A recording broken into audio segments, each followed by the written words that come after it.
قرآن پاک نے کہا یہودیوں پہ اللہ نے ذلت مسلط کر دی ہے، یہ ذلیل ہے، ان کا کوئی دیش نہیں، یہ جہاں انہوں نے قبضہ کیا ہو نا فلسطین میں، یہ قبضے کی جگہ ہے اور ایک مٹھی بھر ملک ہے، شاید 60-70 لاکھ آبادی ہو اسرائیل کی۔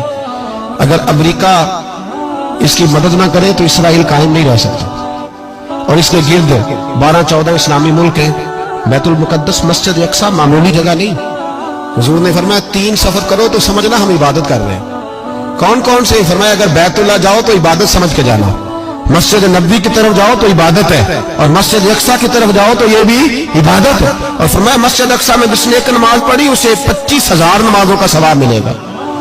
یہ وہ مسجد ہے جس کے ساتھ معراج شریف جڑا ہوا ہے۔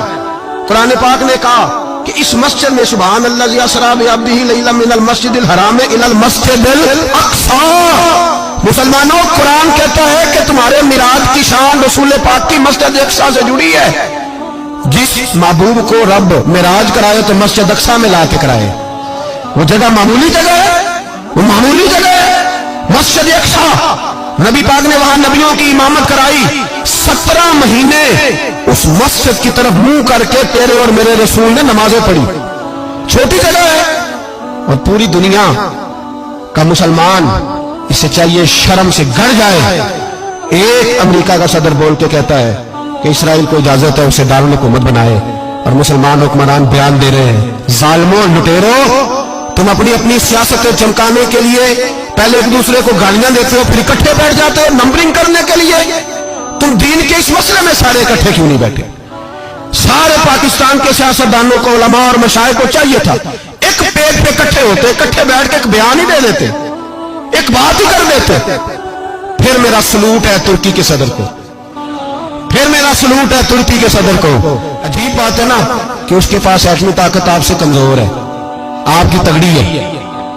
اس کے پاس جو فوجی طاقتیں ہیں وہ اپنی جگہ پر، آپ کی فوجی طاقتوں کا لوہا مانتی ہے دنیا، لیکن پھر مجھے کہنے دو نا، میدان میں بندہ ایٹمی طاقت سے نہیں لڑتا، ایمان کی قوت سے لڑتا ہے۔ وہ بول اٹھا ہے نا، کیا کر لیا اس نے اپنی پارلیمنٹ سے خطاب کیا ہے۔ اس نے بہت عرصہ پہلے کہا تھا مسجد اقصیٰ میری خواب میں آئی تھی، اور رو کے کہتی تھی آئے مجھے کوئی صلاح الدین ایوبی کا ماننے والا، کوئی آئے مجھے بچائے۔ کہتے میری خواب میں آئی تھی اور روتی تھی، کہتی تھی کوئی آئے۔ اور ایک شاعر نے کہا مسجد اقصیٰ نبی پاک کو بھی بلاتی ہے، کہتی ہے ایک بار پھر طیبہ فلسطین میں آ، راستہ دیکھتی ہے پھر مسجد اقصیٰ تیرا، ایک بار پھر سے طیبہ سے فلسطین میں آ، راستہ دیکھتی ہے پھر مسجد اقصیٰ تیرا۔